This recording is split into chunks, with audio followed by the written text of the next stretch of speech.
Friends hi అండి, hello, good morning. ఇప్పుడైతే మిద్దె తోటలోకి వచ్చేసాము. టైం అయితే ఎంత అవుతుంది? 8:30 అవుతుందా? నేను 7:30కి ఏమో వచ్చినట్టున్నాను. 8:40 అవుతుంది. మిద్దె తోటలోకి వస్తే అసలు టైమే తెలియదు తెలుసా. టైం తెలియకుండానే టైం అయిపోతూనే ఉంటుంది. ఇప్పుడు నేను ఎందుకు పైకి వచ్చాను అంటే, ఇప్పుడు ఇంకా మనకి పూత కాపు వచ్చేటువంటి నేను నీళ్ళు పోయలేదు. మొన్న నైట్ వాన పడింది కదా అని మొక్కలన్నింటికి నీళ్ళు పోద్దాం. ఇదిగోని డ్రాగన్ ఇంతకుముందు అంజీరికి చెక్ చేసి చూసా. మనము అంజీరికి ఇలా కవర్ చేసినప్పుడు అది మంచి నీట్గా ఉండేలాగా చూసుకోలేదంటే పక్షులు మింగేసి ఆల్రెడీ నేను మూడు ఫ్రూట్స్ అయితే అయిపోయింది పని. నాకంటే ముందు అవే రెడీగా ఉంటాయి తెలుసా. ఎక్కడున్నాయని వెతుక్కుంటూ ఉంటాయి. ఇంకొన్ని కొమ్మ కత్తిరింపు చేద్దామని అయితే పైకి వచ్చా. ఒక 2 మొక్కలకు అయిపోయింది. ఇంకో 4 మొక్కలు చేయాలి. ఇది వద్దులేండి, ఇక్కడ చేస్తేనే ఇలా సైడ్కి వెళ్ళి ఇంకా 3 వచ్చాయన్నమాట బ్రాంచెస్. ఇలా కొమ్మ కత్తిరింపు చేయడం వల్ల ఏంటంటే ఇక్కడ కట్ చేసామనుకుని ఇలా సైడ్కి వెళ్ళి వచ్చేస్తాయి. ప్రతిదీ కూడా అంతే చూడండి.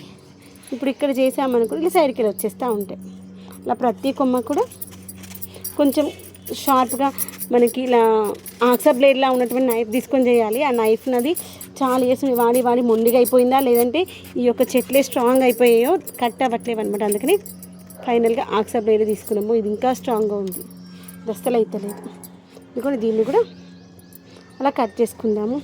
ఇదిగోండి ఇవి కూడా కట్ చేద్దాం. ఇది ఇక్కడ వరకు ఫ్రూట్ వచ్చింది కదా లాస్ట్ టైము.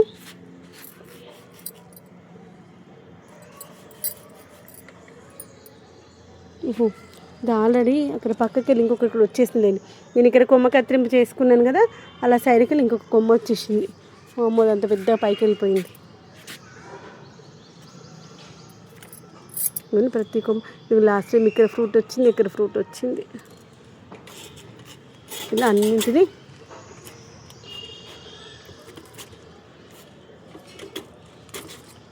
కట్ చేసుకున్నాం. చేతితో పట్టుకొని కట్ చేస్తే కట్ అవుతుంది. ఇదిగో అలా కట్ చేసుకున్నటువంటి కొమ్మలే అనమాట ఇవన్నీ. ఓకేనా, చేతితో పట్టుకొని కట్ చేస్తే మంచిగా కట్ అవుతాయి. ఇలా ఎడ్ చేసి ఒక 1 ఇంచ్ వరకు కట్ చేసుకోవాలి. 1 ఇంచ్ 2 ఇంచెస్ ఇది కట్ చేసాం. ఈ కట్ చేసిన దాంట్లో వేసేద్దాము. తర్వాత ఈ యొక్క ఎడ్జ్లలో కూడా స్టార్టింగ్లో చిన్న కొమ్మలు ఏమైనా ఉంటే తీసేసేయండి. ఎందుకంటే ఈ చిన్న కొమ్మలతో మనకి అది బుషిగా అవుతుంది తప్ప ఇక ఆల్రెడీ ఇంత పెద్ద కొమ్మలు వచ్చేసాక ఇంకా మళ్ళీ కింద అవసరం లేదన్నమాట. అందుకని ఇప్పుడు మనం కట్ చేసిన కొమ్మలు ఉంటాయి కదా, ఆ కొమ్మల ద్వారా మళ్ళీ ఇంకా చాలా వందల మొక్కలు మనమైతే డ్రాగన్ మొక్కలు అయితే పెంచుకోవచ్చు. ఇలా కొమ్మ కత్తిరింపు చేసినప్పుడు ఎవరికైనా కావాలంటే ఇవ్వచ్చు. కొమ్మ కత్తిరింపు చేయనప్పుడైనా ఏముంది రండి, ఒక్క కొమ్మకి ఇక్కడ కట్ చేసి ఇచ్చామనుకుంటే ఇంత మందము మంచిగా హ్యాపీగా హెల్తీగా పెరుగుతాయి మొక్కలు.